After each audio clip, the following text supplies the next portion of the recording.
저는 평일에 선교단체에서 대학생 선교 사역을 하고 있습니다. 그래서 6월부터 여름 사역이 시작이 되었었는데요. 수련회랑 비전 트립을 다녀오게 되면서 많은 대학생들이 지금 거기도 다녀오고 또 각자 교회에서 섬기는 그런 부서에서 또 중고등부나 아동부, 청년부에서 각자 교회에서 수련회를 또 가고 있어서 다들 바쁜 방학을 보내고 있습니다. 저 또한 어릴 때부터 대학 생활을 할 때까지 은혜의 자리를 그렇게 많이 사모하면서 다녀오고 또 교사로 섬기기도 하고 또 찬양팀으로 섬기기도 하고 바쁘게 방학 시간을 보냈었는데요. 그런데 최근에 문득 이런 생각이 들었습니다. 왜 청년들은 이렇게 열심을 내서 하나님의 일에 힘을 쓰는데 삶에서는 늘 같은 죄로 넘어지고 또 변하지 않는 자신의 모습을 보면서 죄책감을 가지고 하나님 앞에 나아오는 것을 망설이게 되는 것일까? 또 어떻게 하면 이들이 변화할 수 있을까? 어떻게 하면 이들이 잘 훈련받고 졸업해서 세상을 잘 살아낼 수 있을까? 이런 생각을 하게 되었습니다. 청년들이 매번 같은 곳에서 넘어지고 신앙이 성장할 수 있는 그런 훈련의 기회를 놓치기도 하고 또 그 광야와 같은 훈련의 시간이 버거워서 교회를 떠나버리기도 합니다. 이러한 문제는 청년들에게만 해당되는 것은 아니라고 생각합니다. 우리도 신앙생활을 하면서 비슷한 고민을 할 때가 있습니다. 분명 예배도 드리고 말씀도 듣고 기도도 하고 하나님을 믿으며 살아가고 있는데 어느 순간 돌아보면 여전히 같은 문제 앞에서 넘어지고 있는 우리의 모습을 발견할 때가 있습니다. 나는 왜 또 이 삶을 반복하고 있을까? 왜 나는 알면서도 이렇게 행동할까? 하나님을 믿는 사람답게 살고 싶은데 왜 삶은 생각처럼 바뀌지 않을까 하는 생각이 들기도 합니다. 특히나 우리의 삶은 매일이 거의 비슷하게 반복되고 있기 때문에 가정에서 해야 할 일들도 있고 사회에서 사람들을 만나고 또 해야 할 일들을 처리하고 또 여러 관계 속에서 부딪히면서 살아갑니다. 그러다 보면 어느 순간 내가 무엇을 선택하고 있는지 깊이 생각하기보다는 그냥 익숙한 방식대로 살아갈 때가 많습니다. 예전부터 해오던 생각대로 생각을 하고 예전부터 해오던 방식대로 말하고 또 감정이 올라오면 익숙한 방식대로 반응을 하게 됩니다. 그렇게 하루하루 살아가다 보면 어느새 우리의 삶이 하나님이 원하시는 방향으로 가고 있는지조차 돌아보지 못할 때가 많습니다. 여기서 우리에게 필요한 것은 단순히 더 열심히 해야 한다라는 말은 아닌 것 같습니다. 신앙생활을 오래 했다고 해서 자동으로 하나님의 뜻을 분별하며 살아가게 되는 것도 아닙니다. 오히려 우리는 매일의 삶 속에서 무엇이 하나님께서 기뻐하시는 것인지, 무엇이 세상의 방식인지, 내가 지금 어떤 선택을 해야 하는지를 계속해서 분별해야 한다는 것이죠. 오늘 본문에서 사도 바울은 로마에 있는 성도들에게 하나님을 믿는 사람들이 어떻게 살아가야 하는지를 이야기합니다. 그리고 그 가운데 우리의 삶을 새롭게 하고 하나님의 뜻을 분별하는 것에 대해 말씀합니다. 오늘 말씀을 통해서 우리의 반복되는 일상과 익숙한 삶의 방식 속에 어떻게 하나님의 뜻을 분별하며 살아갈 수 있을지, 그리고 하나님께서 기뻐하시는 삶을 살아가기 위해 우리에게 어떤 변화가 필요할지를 함께 살펴보도록 하겠습니다. 첫 번째로 우리는 하나님이 기뻐하시는 거룩한 산 제물이 되어야 합니다.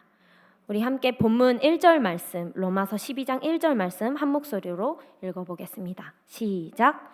그러므로 형제들아, 내가 하나님의 모든 자비하심으로 너희를 권하노니 너희 몸을 하나님이 기뻐하시는 거룩한 산 제물로 드리라. 이는 너희가 드릴 영적 예배니라. 아멘. 바울은 로마서 전반부에서는 교리적인 교훈을 가르쳤다면 이제 실천적인 부분에 대한 가르침을 이야기하고 있습니다. 신앙을 가진 성도로서 어떻게 살아가야 하는지를 말할 때 가장 첫 번째로 이야기한 것이 바로 신앙을 가진 이 성도가 하나님 앞에 어떤 자세를 가져야 하는가, 하나님께 대한 성도의 자세입니다. 우리의 몸을 하나님이 기뻐하시는 거룩한 산 제물로 드리라고 말씀하는 것이죠.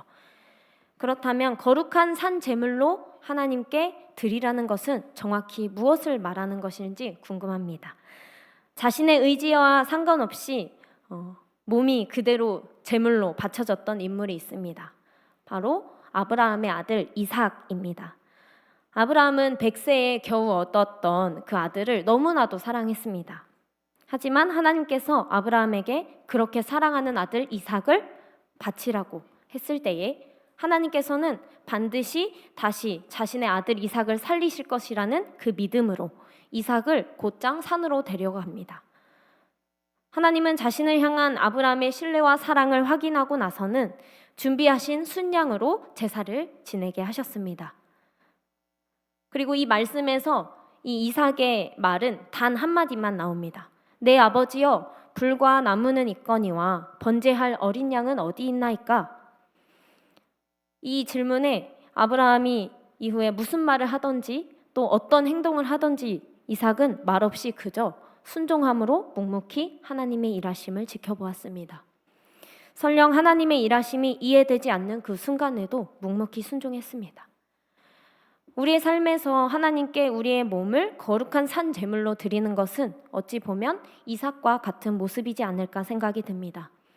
삶을 살아가면서 하나님의 일하심이 전혀 보이지 않을 때, 내 힘으로 버겁게 살아가는 것 같을 때, 하나님께서 나와 함께 하신다고는 하지만 다른 사람에게만 함께 하시는 것 같을 때, 또 나에게만 고난과 아픔을 주시는 것 같을 때가 있습니다.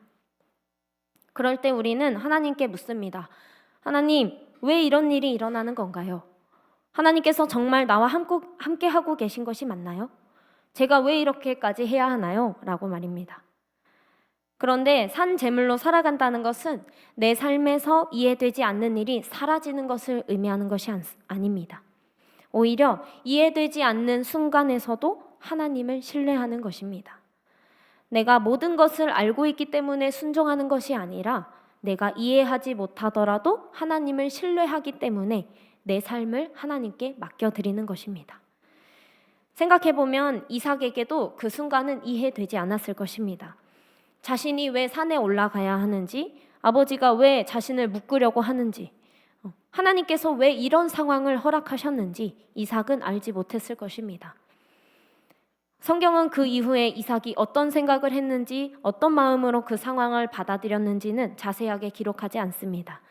하지만 분명한 것은 이삭 역시 자신에게 일어나는 일을 다 이해할 수 없었을 것이라는 것입니다. 그럼에도 하나님께서는 그 상황 가운데에서 함께 하셨고 친히 순양을 준비하셔서 이삭 대신 그 순양을 바치게 하셨습니다. 우리의 삶도 마찬가지입니다. 우리가 하나님의 뜻을 다 이해하고 나서 순종하는 것이 아니라 이해되지 않는 순간에도 하나님을 신뢰하며 우리의 삶의 주도권을 하나님께 드리는 것이 바로 산 제물로 살아가는 삶입니다. 우리의 몸을 드린다는 것은 우리의 삶 전체를 드린다는 것입니다. 예배를 드리는 시간만 하나님께 드리는 것이 아닙니다. 우리가 세상에서 사람을 만나는 시간도 하나님께 드리는 것이고 가정에서 가족과 대화하는 시간도 하나님께 드리는 것입니다. 내가 어떤 말을 하는지, 어떤 선택을 하는지, 화가 났을 때 어떻게 반응을 하는지, 아무도 보지 않는 곳에서 어떻게 행동하는지까지 우리의 삶 전체가 하나님께 드려지는 것입니다. 그래서 하나님께 우리의 삶을 산 제물로 드린다는 것은 결국 이런 질문을 가지고 살아가는 것입니다. 하나님, 오늘 제가 어떻게 살아가기를 원하시나요? 이 사람과 어떤 대화를 하기를 원하시나요? 지금 제가 하려는 선택이 하나님께서 기뻐하시는 선택인가요? 지금 내가 하고 싶은 대로 하는 것이 아니라 하나님께서 원하시는 방향으로 가고 있나요? 말입니다. 우리가 이렇게 하나님의 뜻을 묻기 시작할 때에 비로소 우리의 삶에서 분별이 시작됩니다. 두 번째로 성도의 자세는 하나님의 뜻으로 세상을 분별하며 살아가는 것입니다. 우리 본문 2절 말씀 함께 한 목소리로 한번 읽어보겠습니다. 2절 말씀입니다. 시작. 너희는 이 세대를 본받지 말고 오직 마음을 새롭게 함으로 변화를 받아 하나님의 선하시고 기뻐하시고 온전하신 뜻이 무엇인지 분별하도록 하라. 아멘.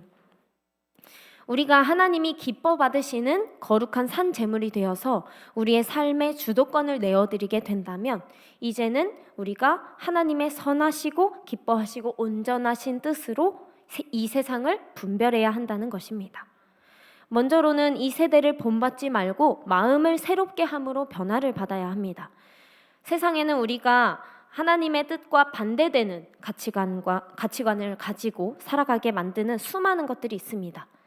성공해야 한다는 압박, 남들에게 인정받아야 한다는 마음, 편안하고 즐거운 것만을 추구하는 모습, 내가 원하는 것을 얻기 위해서는 어떤 방법도 괜찮다는 생각까지 다양한 가치관이 자연스럽게 우리의 삶으로 들어옵니다. 제가 청년들과 중고등학생들을 만나서 사역을 하다 보면 세상의 가치관이 얼마나 빠르게 우리의 삶에 들어오는지를 보게 됩니다. 그런데 이것은 청년들이나 학생들만의 문제가 아니죠. 우리 역시 세상의 가치관 속에서 살아가고 있기 때문에 나도 모르는 사이에 세상이 말하는 기준을 따라서 살아갈 수 있습니다. 세상은 우리에게 끊임없이 비교하라고 말합니다. 더 많이 가져야 하고, 더 성공해야 하고, 더 인정받아야 하고, 다른 사람보다 앞서야 한다고 말합니다. 그리고 그렇게 살아가는 것이 당연하다고 생각하게 만듭니다. 그래서 우리는 세상이 악하다는 것은 쉽게 발견하면서도 정작 그 세상의 가치관이 내 안에 들어와 있는 것은 알아차리기가 어렵습니다. 그렇다면 이 악한 세상에서 우리를 향한 하나님의 뜻은 무엇일까요? 우리는 어떻게 하나님의 뜻을 분별하며 이 세상에서 구별된 존재로 살아갈 수 있을까요? 바울은 이에 대해서 오직 마음을 새롭게 함으로 변화를 받으라고 말하고 있습니다. 마음을 새롭게 한다는 것은 말 그대로 우리의 속사람, 내면의 변화가 이루어져야 한다는 것입니다. 우리의 모든 행동은 내면에서 비롯됩니다. 무엇이든지 생각과 마음에서 시작되기 때문에 세상에서 주는 것, 또 세상이 말하는 것을 그대로 받아들이기보다 새로운 마음과 생각으로 세상을 바라보아야 한다는 것이죠. 또한 이로 인해서 하나님의 선하시고 기뻐하시고 온전하신 뜻이 무엇인지 분별할 수 있게 됩니다. 여기서 이 분별하다는 말은 헬라어로 도키마조라고 하는데요. 시험하다, 증명하다라는 뜻을 가집니다. 그러므로 성도인 우리는 세상이 말하는 것을 무조건 받아들이는 것이 아니라 하나님의 말씀 앞에서 하나하나 비추어 보면서 무엇이 하나님께서 기뻐하시는 뜻인지 분별하라는 것입니다. 우리가 살아가는 모든 순간에 이것이 세상이 말하는 기준인가 아니면 하나님께서 말씀하시는 기준인가를 생각해 보는 것입니다. 사람들은 이렇게 말하지만 성경은 어떻게 말씀하고 있는가? 내가 지금 하려는 선택은 하나님께서 기뻐하시는가? 이렇게 말씀 앞에서 우리의 생각과 선택을 다시 살펴보는 것입니다. 그렇다면 마지막으로 우리가 하나님의 뜻을 분별하면서 살아갈 때에 우리를 향하신 하나님의 뜻은 무엇일까요? 바로 그리스도의 몸된 우리가 교회의 역할을 잘 감당하는 것입니다. 우리 함께 본문 3절부터 5절 말씀 한 목소리로 함께 읽어보겠습니다. 3절부터 5절 말씀입니다. 시작. 내게 주신 은혜로 말미암아 너희 각 사람에게 말하노니 마땅히 생각할 그 이상의 생각을 품지 말고 오직 하나님께서 각 사람에게 나누어 주신 믿음의 분량대로 지혜롭게 생각하라. 우리가 한 몸에 많은 지체를 가졌으나 모든 지체가 같은 기능을 가진 것이 아니니 이와 같이 우리 많은 사람이 그리스도 안에서 한 몸이 되어 서로 지체가 되었느니라. 아멘. 바울은 우리 각 사람이 하나님께 받은 은혜와 믿음의 분량을 따라 살아가라고 말하면서 우리를 한 몸에 있는 여러 지체에 비유합니다. 우리 몸에 눈, 코, 입, 또 손, 발이 있는 것처럼 여러 이렇게 몸에 부위가 있는 것처럼 그리스도의 몸된 우리에게도 하나님께서 맡겨주신 각자의 역할이 있다는 것입니다. 서로 다른 모습과 역할을 가지고 누구는 심장이 되고 누구는 손이 되고 누구는 눈이 되고 누구는 발이 되는 것입니다. 그리고 우리의 머리는 오직 예수 그리스도이십니다. 예수 그리스도를 머리 삼은 우리는 교회 안에서만 머무는 것이 아니라 세상에 나아가서 살아갑니다. 하나님께서 우리를 보내신 각자의 자리에서 그리스도의 몸된 지체로 살아가는 것입니다. 각자의 가정, 학교, 직장, 공동체로 부르심을 받은 것입니다. 그리고 그곳에서 우리의 삶을 통해 예수 그리스도를 나타내기를 원하십니다. 내가 있는 자리에서 정직하게 살아내고 사람을 사랑하고 복음을 따라 살아가는 것 자체가 그리스도의 몸된 우리가 감당해야 할 역할입니다. 각자의 자리에서 하나님께서 나를 보내신 이유가 무엇일까? 이 자리에서 나는 어떻게 예수님을 나타내며 살아갈 수 있을까?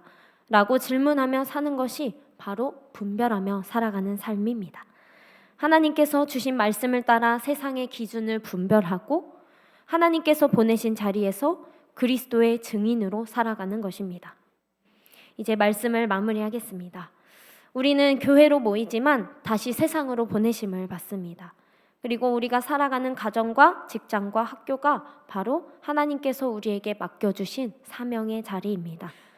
그러므로 하나님의 선하시고 기뻐하시고 온전하신 뜻을 분별한다는 것은 거창한 일을 찾아가는 것이 아니라 하나님께서 오늘 나에게 맡겨주신 자리에서 그리스도의 몸된 지체로 살아가며 예수님을 나타내는 것인 줄 믿습니다. 아멘. 우리 함께 주님 앞에 기도하며 나아가겠습니다. 함께 이렇게 기도했으면 좋겠습니다. 하나님, 이 세상 가운데 죄로 죽을 수밖에 없던 우리를 선택하셔서 불러주시고 구원하여 주시니 감사합니다. 하나님, 우리가 주님의 사랑을 경험하면서도 여전히 머물러 있는 그 죄악의 문제, 여전히 변하지 않는 나의 이기적인 모습이 있다면 이 시간 회개하며 나아가오니 용서하여 주시옵소서. 하나님, 이 시간 우리가 이 세상을 살아갈 때에 우리의 삶을 하나님이 기뻐 받으시는 거룩한 산 제물로 올려드리기 원합니다. 우리의 삶의 주도권을 더 이상 내가 주장하지 않게 하시고 오직 주님께 내어드리는 우리가 되게 하여 주시옵소서. 또한 우리의 마음을 새롭게 하셔서 오직 하나님의 뜻이 무엇인가 분별하며 살게 하여 주시옵소서. 각자의 삶의 터전에서, 직장에서, 학교에서, 공동체 안에서 우리에게 주신 은사를 더욱 분별하여 우리 은사를 통하여서 더욱 예수 그리스도의 향기를 뿜어내는 진정한 그리스도인의 삶으로 살아갈 수 있도록 인도하여 주시옵소서라고 우리 함께 주님 앞에 기도하며 나아가겠습니다. 함께 기도하겠습니다. 주님, 하나님 아버지, 이 시간 오늘 우리에게 말씀하여 주시니 감사합니다. 하나님, 우리가 죄로 죽을 수밖에 없는 죄인인데 하나님 우리를 너무나 사랑하셔서 이 자리 가운데 불러주셔서 예수 그리스도의 그 사랑을 깨닫게 하시니 감사합니다. 하나님, 우리가 참된 그리스도인의 모습으로 살아가기를 소망합니다. 주여, 이 세상을 살아갈 때 이 세상을 본받지 않고 오직 구별된 삶을 살아갈 수 있도록 아버지 함께하여 주시옵고 아버지 오직 하나님의 선하시고 기뻐하시고 온전하신 뜻이 무엇인가 분별하며 살아갈 수 있도록 아버지 우리의 삶을 거룩한 산제물로 올려드리게 하여 주시옵소서. 아버지 우리의 삶의